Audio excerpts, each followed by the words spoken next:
ಹುಡುಗನ್ಗೆ ಬರೀ ಮನೆ ಬಾಡಿಗೆ ಕಟ್ಟೋ ಕೊಡ್ತಾರಲ್ಲ ಅದೇ ಹೆಚ್ಚಾರಿಗೆ ನಿಮ್ಮ ಯಜಮಾನರ ಸಂಪಾದನೆಗಿಂತ ಜಾಸ್ತಿ ಇದೆ. ಅವನೇನಾದ್ರು ಒಪ್ಕೊಂಡ್ಬಿಟ್ರೆ ನಿಮ್ಮ ಮಗಳ ಜೀವನ ಸೆಟ್ಲು. ಅಯ್ಯೋ ಅಯ್ಯೋ ಅಯ್ಯೋ, ನಿಮ್ ಬಾಯಿಗಿಷ್ಟು ಸಕ್ಕರೆ ಹಾಕ. ಒಂದ್ ವೇಳೆ ಅವನೇನಾದ್ರೂ ನಮ್ಮ ಹುಡುಗಿನ ಒಪ್ಕೊಂಡ್ಬಿಟ್ರೆ ನಿಮ್ಗೊಂದು ಬೆಳ್ಳಿ ಚೊಂಬು, ಒಂದು ಬೆಳ್ಳಿ ತಟ್ಟೆನ ಮಾಡಿಸ್ಕೊಟ್ಬಿಡ್ತೀನಿ, ಎಂಜಾಯ್ ಮಾಡಿ. ಯಾಕೆ ಭಿಕ್ಷೆ ಬೇಡಕ್ಕ? ನೀವೇನ್ರಿ ಒಳ್ಳೆ ಹೈಟೆಕ್ ಭಿಕ್ಷಕರ ತರ ಭಿಕ್ಷೆ ಬೇಡಕ್ಕ ಅಂತಿದ್ದೀರಾ? ಬೆಳ್ಳಿ ತಟ್ಟೆ ಇಟ್ಕೊಂಡು ಯಾರು ಭಿಕ್ಷೆ ಬೇಡ್ತಾರ? ಗಿಫ್ಟ್, ನಮ್ಮಿಂದ ಗಿಫ್ಟ್ ನಿಮ್ಗೆ.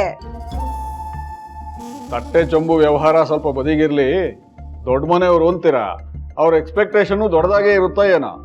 ನಮ್ಮ ಲೆವೆಲ್ಗೆ. ಅಯ್ಯೋ ನೀವೆಲ್ಲಿದ್ದೀರಾ? ನೀವೇನ್ ಸಾಮಾನ್ಯನಾ? ನೀವು ಏಜೆ ಬೀಗ್ರು, ಅದೊಂದು ಸಾಲದೆ ನಿಮ್ ಲೆವೆಲ್ ಜಾಸ್ತಿ ಮಾಡ್ಕೊಳಕ್ಕೆ. ತುಂಬಾ ಯೋಚನೆ ಮಾಡಬೇಡಿ, ಹ್ಞೂ ಅನ್ನಿ, ನಿಮ್ಮ ಮಗಳು ಬದುಕು ಬಂಗಾರ ಆಗತ್ತೆ. ಅಯ್ಯೋ ಅವ್ರು ಒಪ್ಲಿ ಬಿಡ್ಲಿ, ನನ್ಗಂತೂ ಒಪ್ಪಿಗೆ ಇದೆ. ಡಾಮ್ ಡೂಮ್ ಅಂತ ಮದ್ವೆ ಮಾಡಿಸ್ಬಿಡ್ತೀನಿ ಬಿಡಿ. ಕೌಸಲ್ಯ, ಅರ್ಜೆಂಟ್ ಮಾಡ್ಬೇಡ್ವೆ. ಒಂದ್ಸಲ ರೇವತಿನೂ ಕೇಳ್ಬಿಟ್ಟು ಹೇಳೋಣ. ಅವಳೇನ್ರಿ ಕೇಳೋದು? ನಾವಿನ್ ಕುಂಟುನ್ಗೋ ಕುರುಡುನ್ಗೋ ಗತಿ ಇಲ್ದೇ ಇರೋನ್ಗ ಮದ್ವೆ ಮಾಡ್ತಾ ಇದ್ದೀವಿ. ಒಳ್ಳೆ ಗುಣವಂತ, ಹಣವಂತ, ಜೊತೆಗೆ ಸರ್ಕಾರಿ ಕೆಲಸ ಬೇರೆ ಇದೆಯಂತೆ. ಇದಕ್ಕಿಂತ ಇನ್ನೇನ್ರಿ ಬೇಕು? ಇಂಥ ಹುಡ್ಗ ಸಿಗ್ತಾನೆ ಅಂದ್ರೆ ನನ್ ಮಗಳು ಕುಣ್ಕೊಂಡ್ ಬಂದು ತಾಳಿ ಕಟ್ಟಿಸ್ಕೊಂಡ್ ಬಿಡ್ತಾಳೆ. ನೀವೊಂದ್ ಕೆಲಸ ಮಾಡಿ, ಹುಡುಗನ ಮನೆಯವ್ರಿಗೆ ಹೇಳಿ ಒಂದ್ಸಲ ನಮ್ಮ ಮನೆಗೆ ಬಂದು ನೋಡ್ಕೊಂಡು ಹೋಗ್ಲಿ. ಅಮ್ಮ ತಡಿತಾರೆ ಅಂದ್ಕೊಂಡ್ರೆ ಅಮ್ಮನೇ ಡಬಲ್ ಗೇಮ್ ಮಾಡ್ತಿದ್ದಾರೆ. ನೀವಷ್ಟು ಧೈರ್ಯ ಕೊಟ್ಮೇಲೆ ಇವತ್ತೇ ಅವ್ರಿಗೆ ಹೇಳ್ತೀನಿ, ಸುದ್ದಿನ ಮುಟ್ಟಿಸ್ಬಿಡ್ತೀನಿ. ಬರ್ತೀನಮ್ಮ. ಬನ್ನಿ. ಇಲ್ಲ, ಇಷ್ಟೆಲ್ಲ ಆದ್ಮೇಲೂ ನನ್ನ ದೇವ್ನ ಅವಾಯ್ಡ್ ಮಾಡ್ತಿದ್ರೆ ನನ್ನ ದೇವ್ನ ಕಳ್ಕೋಬೇಕಾಗತ್ತೆ. ಈಗ ನನ್ನ ಅಮ್ಮನ ಮಾತು ಮೀರಿ ದೇವ್ಗೆ ಫೋನ್ ಮಾಡಲೇಬೇಕು.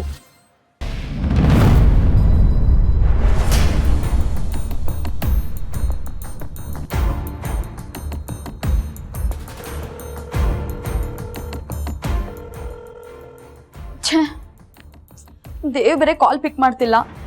ಏನಾದರೂ ಮಾಡಬೇಕಲ್ಲ, ಇಲ್ದಿದ್ರೆ ಅಮ್ಮ ನನ್ನ ಬೇರೆ ಯಾರಿಗಾದ್ರು ಕೊಟ್ಟು ಮದುವೆ ಮಾಡಿಬಿಡ್ತಾರೆ.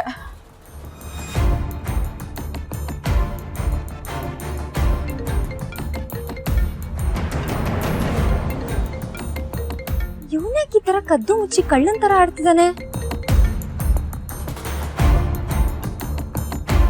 ಹಲೋ. ಹಲೋ ದೇವ್, ನಿಮ್ಮ ಹತ್ರ ಅರ್ಜೆಂಟಾಗಿ ಮಾತಾಡಬೇಕಿತ್ತು.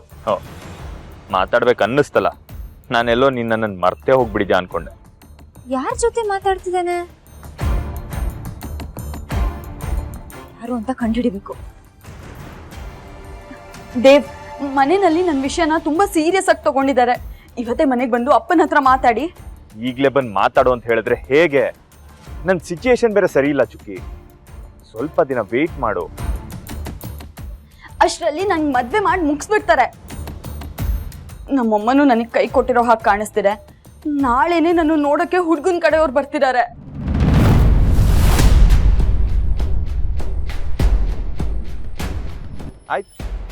ಆಯ್ತು ಮದ್ವೆ ಆಗ್ಬಿಡು ಚುಕ್ಕಿ. ನನಗೆ ನೀನ್ ಚೆನ್ನಾಗಿರ್ಬೇಕು. ಇಲ್ಲಿ ನಾನು ಒಬ್ಬನೇ ಸಾಯ್ತಾ ಇದ್ದೀನಿ, ನಿನಗೆ ನನ್ನ ಚಿಂತೆನೇ ಇಲ್ಲ ಅಲ್ಲ? ನಾಳೆ ದಿನ ನಾನು ಸತ್ರೆ ನೋಡಕ್ ಬರ್ತೀಯ ತಾನೇ? ದೇವ್, ನನ್ನ ಪರಿಸ್ಥಿತಿನ ಅರ್ಥ ಮಾಡ್ಕೊಳ್ಳಿ. ನಾನಿಲ್ಲೆಲ್ಲರಿಗೂ ಉತ್ತರ ಕೊಡಬೇಕು. ನೋಡಿ, ನಾನು ನಿಮಗೆ ಬೇಕು ಅಂದರೆ ನಾಳೆನೆ ಮನೆಯವ್ರ ಹತ್ರ ಬಂದು ಮಾತಾಡಿ.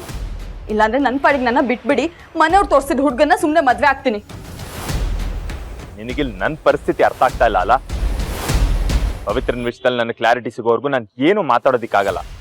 ಗಂಡಿನ ಕಡೆಯವ್ರ ತಾನೇ ಬರ್ತಾ ಇರೋದು, ಏನು ಮದುವೆ ಏನಾಗ್ತಾ ಇಲ್ವಲ್ಲ? ನನಗೆ ಗಂಡು ಇಷ್ಟ ಇಲ್ಲ ಅಂತ ರಿಜೆಕ್ಟ್ ಮಾಡು ಚುಕ್ಕಿ. ಅದು ಸಾಧ್ಯ ಇಲ್ಲ. ಅಪ್ಪ ಕಾರಣ ಕೇಳ್ತಾರೆ.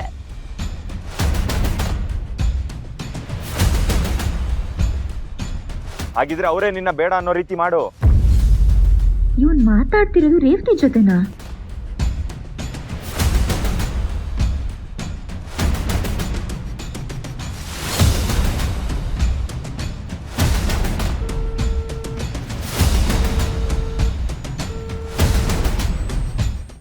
ದೇವ್ ಲೈನಲ್ಲಿರಿ, ಅಕ್ಕ ಫೋನ್ ಮಾಡ್ತಿದ್ದಾಳೆ.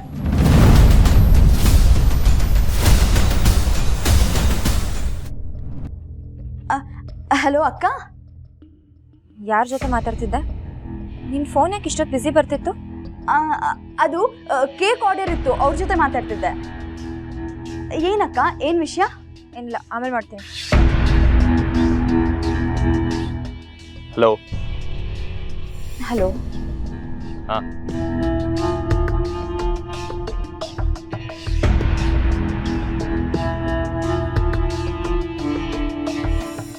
ಎಲ್ಲೋ ಏನೋ ಮಿಸ್ ಹೊಡಿತಿದೆ, ಏನು ಅಂತ ತಿಳ್ಕೋಬೇಕು.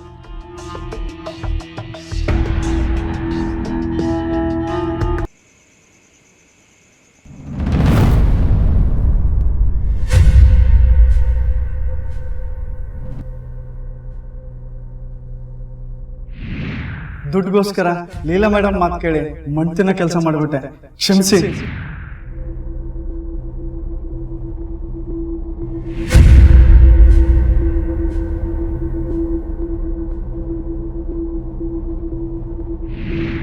ಸತ್ಯಕ್ಕೆ, ನ್ಯಾಯಕ್ಕೆ, ನೀತಿಗೆ ಬೆಲೆನೇ ಇಲ್ವಾ ದೇವ್ರೆ?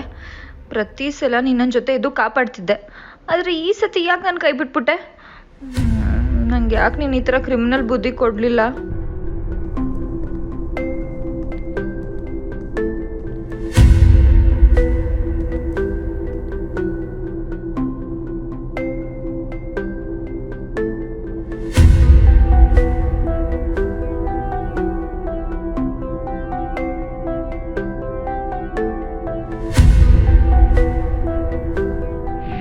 ಅವ್ರು ಇಷ್ಟು ಬೇಗ ರಿಕವರ್ ಆಗ್ತಿದ್ದಾರೆ ಅಂದ್ರೆ ಅವರನ್ನು ಹಾಸ್ಪಿಟಲಿಂದ ಮನೆ ಕರ್ಕೊಂಡ್ ಬಂದ್ರಲ್ಲ, ಅದೇ ಕಾರಣ. ಪೇಷಂಟ್ ರಿಕವರಿ ಆಗ್ಬೇಕು ಅಂದ್ರೆ ಬರೀ ಮೆಡಿಸಿನ್ ಮುಖ್ಯ ಆಗಲ್ಲ, ಪ್ರೀತಿ ಕಾಳಜಿನೂ ಮುಖ್ಯ ಆಗುತ್ತೆ. ಆ ಕೇರಿಂಗು ನಿಮ್ಮ ವೈಫ್ ಕಡೆಯಿಂದ ತುಂಬಾ ಚೆನ್ನಾಗಿ ಸಿಕ್ಕಿದೆ.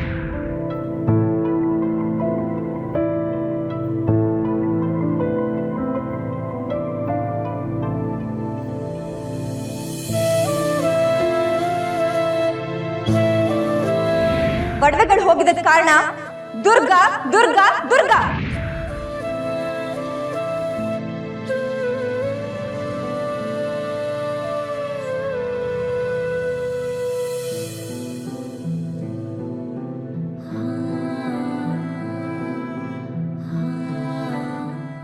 ನಾನೆಷ್ಟೇ ಬೈದ್ರು ಮತ್ತೆ ಬಂದು ಮಾತಾಡಿಸ್ತೀಯ, ಊಟಕ್ಕೆ ಕರಿತೀಯ, ಮನೆ ಒಗ್ಗಟ್ಟಿನ ಬಗ್ಗೆ ಯೋಚನೆ ಮಾಡ್ತೀಯ.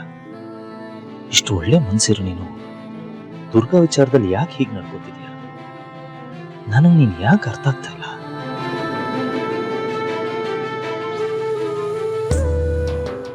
ನಂಗೂ ಅದೇ ಅರ್ಥ ಆಗ್ತಿಲ್ಲ. ನಿಮಗೆ ಯಾಕೆ ನಾನು ಅರ್ಥ ಆಗ್ತಿಲ್ಲ? ನಿಮ್ಗೆ ಯಾಕೆ ಅವ್ರ ಮೇಲೆ ಅಷ್ಟು ಕುರುಡು ನಂಬಿಕೆ? ನನ್ನ ಮೇಲೆ ಯಾಕೆ ಅಷ್ಟು ಅಪನಂಬಿಕೆ? ಏನು ಗ್ಯಾರಂಟಿ ಹಿಟ್ಲರ್ ಕಲ್ಯಾಣ